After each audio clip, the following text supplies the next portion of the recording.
여러분 안녕하십니까? 채널K 뉴스입니다. 조규형 재외동포재단 이사장이 미주 한인 풀뿌리 대회 지역 활동가 세미나 참석과 한인사회 현안을 파악하기 위해 미국을 방문 중입니다. 조 이사장은 미국 지역 방문 중 첫 번째 도시로 뉴욕을 찾았는데요. 금홍기 기자입니다. 정부에서 예산이 나오는 거기 때문에 어제 뉴욕에 도착한 조규형 재외동포재단 이사장이 뉴욕과 샌프란시스코, LA 등 미 주요 도시를 돌며 한인사회 현안 파악에 나섰습니다. 오늘 KCS 뉴욕 한인봉사센터를 방문한 조 이사장은 한인들에게 필요한 서비스와 이와 관련된 서비스 제공 현황을 파악하고 지원 방안에 대해서도 논의하는 시간을 가졌습니다. 조 이사장이 이번 미국 방문 중 가장 중점을 두고 있는 한인사회 현안은 한인 정치력 신장에 따른 재단의 지원 방안입니다. 재단은 올해 재미동포 정치력 신장에 하나 10억 원의 예산을 신규 편성하고 한국계 정치인 육성과 네트워크 강화, 한인단체의 외교활동 측면 지원 등에 쓸 계획입니다. 조 이사장은 내일 열리는 미주 한인 풀뿌리 대회 지역 활동가 세미나에 참석해 한인 정치인들을 만나 구체적인 지원 방안을 논의할 것으로 보입니다. 미국 이 동부 지역에서 그 풀뿌리 운동가들 위한 세미나를 하는데 거기 참여해서 좀 함께 앞으로 어떤 방향으로 미주 지역의 그 동포들의 그 정치적 신장을 위해서 사업을 해야 되는지 그런 관련의 그 지혜를 모으기 위해서 좀 왔습니다. 그리고 또 재단은 한인들의 복지 공간 확충을 위한 지원 의사도 밝혔습니다. 조 이사장은 맥도날드 논란은 사회적 약자에 속하는 한인 은퇴자들이 갈 곳이 없어 일어난 일이라는 점에서 안타깝게 생각한다며 올해 7억에서 8억 원의 예산을 들여 한인회관 등의 재외동포 노인을 위한 복지 공간을 확충하겠다는 대책을 내놨습니다. 실제로 와 보니까 굉장히 그 어려운 여건에서도 우리 지역 봉사들 특히 그 소외 계층들 위해서 애쓰시는 그 활동에 대해서 깊은 인상을 받았고요. 저희 동포재단 차원에서도 앞으로 가능한 범위 내에서 저희가 지원하도록 그렇게 하겠습니다. 조 이사장은 7일간의 미주 일정을 마치고 오는 22일 한국으로 돌아갈 예정입니다. 채널K 뉴스 금홍기입니다. 오바마 대통령의 이민개혁 행정명령이 시행을 앞두고 있습니다. 이 행정명령의 혜택 대상자가 될 한인 불법 체류자는 퀸즈의 14,000여 명, 버겐카운티의 12,000여 명가량으로 추산됐습니다. 이민정책연구소가 발표한 전국 각 카운티별 불체자 현황과 행정명령 추방류의 대상자 추산 보고서에 따르면 퀸즈의 전체 불체자는 24만 6천 명으로 추산됐습니다.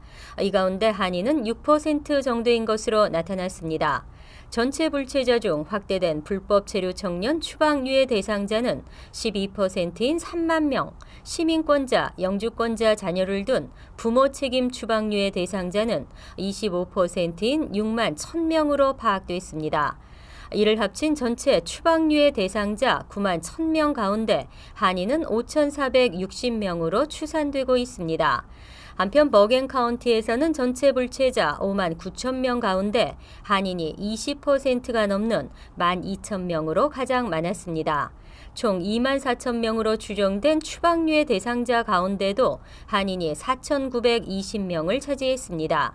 뉴욕주 전체 불체자 87만 3천 명 가운데 한인은 2만 2천 명으로 집계됐고 행정명령 추방류의 대상인 33만 8천 명 중 한인은 1,140명으로 조사됐습니다. 또 뉴저지주 전체 불체자 52만 8천 명 중 한인은 17,000명가량, 추방류의 대상 20만 4천 명 가운데 한인은 6,630명을 차지했습니다.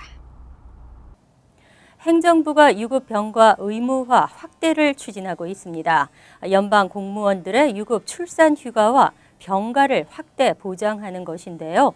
매해 이와 같은 법안이 공화당의 반대로 좌절된 바 있어 귀추가 주목됩니다. 오바마 대통령이 직원 15명 이상인 기업에 연간 최대 7일의 유급 병가를 의무화하는 방안을 추진할 것이라고 발표했습니다. 이를 위해 근로자가 30시간 일할 때마다 1시간의 병가를 취득해 최대 56시간까지 유급 병가를 갈 수 있도록 하는 내용의 건강한 가족 법안을 통과시켜 줄 것을 의회에 촉구했습니다. 이 법안은 연방의회 매 회기마다 상정됐지만 공화당의 반대로 통과되지 못했습니다. 한편 뉴욕시에서는 근로자 5인 이상 사업체가 연간 5일 이상 유급병가를 제공하도록 한 조례가 지난해부터 시행 중입니다. 뉴욕주에서는 10인 미만 사업체에는 연간 5일, 10인 이상 사업체는 연간 10일의 유급병가를 의무화하는 법안이 지난 회기 의회에 상정됐지만 통과에는 실패한 바 있습니다. 또 뉴저지주에서는 모든 기업이 연간 최대 9일까지 유급병가를 제공하도록 하는 법안이 지난해 하원 노동위원회와 예산위원회를 통과했습니다. 한편 대통령은 이날 또 연방 공무원에게 최소한 6주의 유급 출산 휴직을 허용하는 내부 지침에도 서명했습니다. 1997년생 선천적 복수국적 남성의 국적 이탈 신고 기간입니다. 한국에서의 활동 시 불이익을 당하지 않도록 국적 이탈 신고를 하셔야 하는데요. 다만 1998년 6월 14일 이전 미국 출생자로 아버지가 미 시민권자는 제외됩니다. 1997년생으로 올해 18세가 되는 선천적 복수 국적자의 국적 이탈 신고 마감일이 올 3월 말로 임박했습니다. 3월 말까지는 아직 시간이 남아있지만 한국에 본인의 출생 신고나 부모의 혼인 신고가 돼 있지 않으면 신고를 서둘러야 할 전망입니다. 국적 이탈 신고를 위해서는 반드시 이러한 신고들이 선행돼야 하는데 신고 수리까지 보통 2-3개월이 소요되고 있습니다. 다만 부모의 혼인 신고와 본인 출생 신고가 모두 돼 있지 않을 경우 동시 접수는 가능합니다. 또 부모 중 시민권자는 국적 상실 신고도 동시에 해야 합니다. 미국에서 출생했더라도 당시 부모 가운데 한 명이 한국 국적이었던 사람은 자동적으로 한국 국적이 부여됩니다. 때문에 이 국적 이탈 신고 기간을 놓치게 되면 한국 병역법에 따라 현역 입영 대상인 제1국민역에 편입됩니다. 이후 한국군에 복무하지 않을 경우에는 한국 체류나 활동에 상당한 제약을 받게 됩니다. 한편 선천적 복수국적 여성은 만 22세가 되기 전까지 국적 이탈 신고를 할 수 있습니다. 인천국제공항 내 미 입국 전용 심사장 설치가 사실상 무산됐습니다. 외교부와 공항공사의 입장이 상충되면서 수익보다는 손실이 예상됐습니다. 더 이상의 후속 절차 검토는 없는 것으로 알려졌습니다. 한국 외교부 당국자는 어제 인천국제공항공사가 전용 심사장 설치를 검토한 결과 신청할 실익이 없다며 신청하지 않겠다는 입장을 밝혔다고 전했습니다. 이 당국자는 설치 무산 배경과 관련해 이 제도를 이미 시행하는 공항을 방문해 현장을 확인하고 받은 자료로 인천공항공사에서 심층 분석해 본 결과 승객들의 면세점 이용 패턴과 동선의 변화로 인한 면세점의 수입 감소를 감안할 때 오히려 손해가 발생했다고 설명했습니다. 그는 이어 인천공항공사 수입 자체가 없다며 신청하지 않았기 때문에 외교부에서도 더 이상 진전은 없다고 밝혔습니다. 앞서 미국 정부는 지난해 12월 한국 정부에 미국 입국 전용 심사장 설치 의사를 타진한 바 있습니다.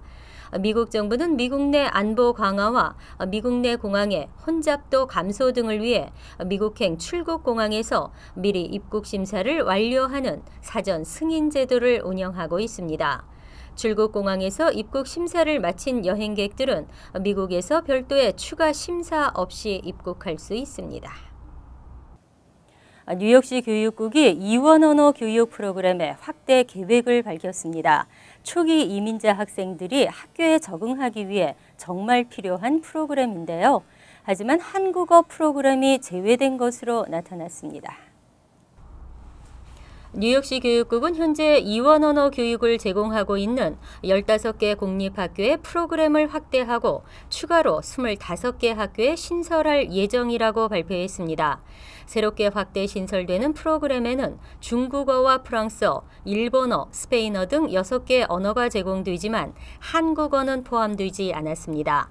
이원 언어 교육은 수업을 영어와 제2 외국어를 함께 사용해 교육하는 방식으로 초기 이민자 학생들에게는 매우 중요한 교육 방식이라는 것이 교육 관계자들의 설명입니다.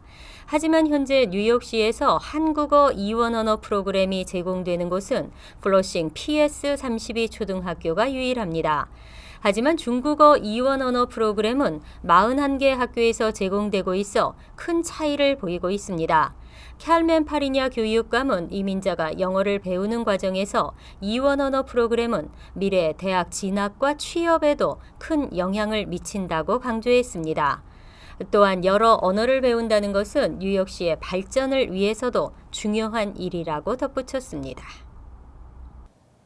유가 하락으로 소비자 물가지수가 하락하면서 기준금리 인상 시기에 대해 관심이 모아지고 있습니다.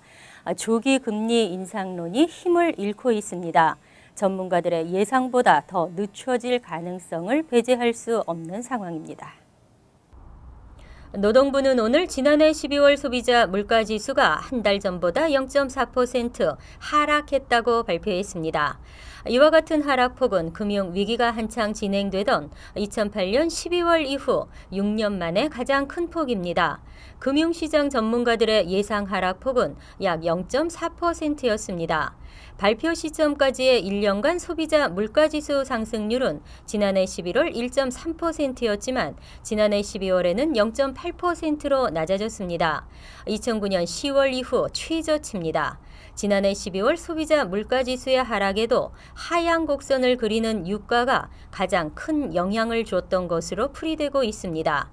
이 기간 에너지 비용은 한 달 전보다 4.7% 내렸고 특히 휘발유 가격은 2008년 12월 이후 가장 큰 낙폭인 9.4%를 기록했습니다. 한편 지난해 12월의 식료품 가격은 0.3% 올랐습니다. 금융시장 전문가들은 12월 생산자 물가지수가 3년여 만에 가장 큰 0.3%의 낙폭을 보인 데 이어 소비자 물가지수도 큰 폭으로 내리면서 올해 중반으로 예상되는 미국의 기준금리 인상 시점이 늦춰질 가능성에 대해 촉각을 곤두세우고 있습니다. 전문가들은 올해 평균 임금 상승률이 지난해 1.7%보다 높아진 2에서 3%를 기록할 전망이라며 낮은 물가가 결국 금리 인상의 지연으로 이어질지 판단하려면 다른 지표들을 더 지켜봐야 한다는 입장을 보였습니다. 예년에 비하면 그리 춥지 않지만 요즘 매서운 겨울 추위를 경험하고 계시는데요. 하지만 지난해 여름은 135년 만에 가장 더운 한 해였다고 합니다. 2014년은 지난 10년 사이 세 번째로 더운 해로 기록됐습니다. 해양대기청과 항공우주국은 오늘 2014년 미국의 평균 기온이 화씨 58.24도, 섭씨 14.6도를 기록하면서 20세기 평균 기온보다 화씨 1.2도가 더 높았다고 발표했습니다. 2014년은 미국에서 기상 관측이 시작된 이래 135년 만에 가장 더운 한 해로 기록됐습니다. 가장 더운 한 해 기록은 지난 10년 사이 3번이나 기록이 갱신됐습니다. 해양대기청은 지난 2005년과 2010년도에도 사상 가장 더운 한 해 기록이 갱신됐다고 발표한 바 있습니다. 한편 일본 기상청과 미 캘리포니아 버클리 대학 역시 2014년이 사상 가장 더운 한 해였다고 밝혔습니다. 2014년 12월은 12월 기온으로 사상 최고를 기록하면서 2014년 한 해 동안 무려 6달이 월별 기온으로 사상 최고를 기록했습니다. 이에 대해 기상학자들은 지구 온난화가 전혀 수그러들지 않고 있음을 보여주는 것이라고 설명했습니다. 항상 여러분과 함께하는 채널 K 뉴스 여기서 마칩니다. 편안한 주말 되시기 바랍니다.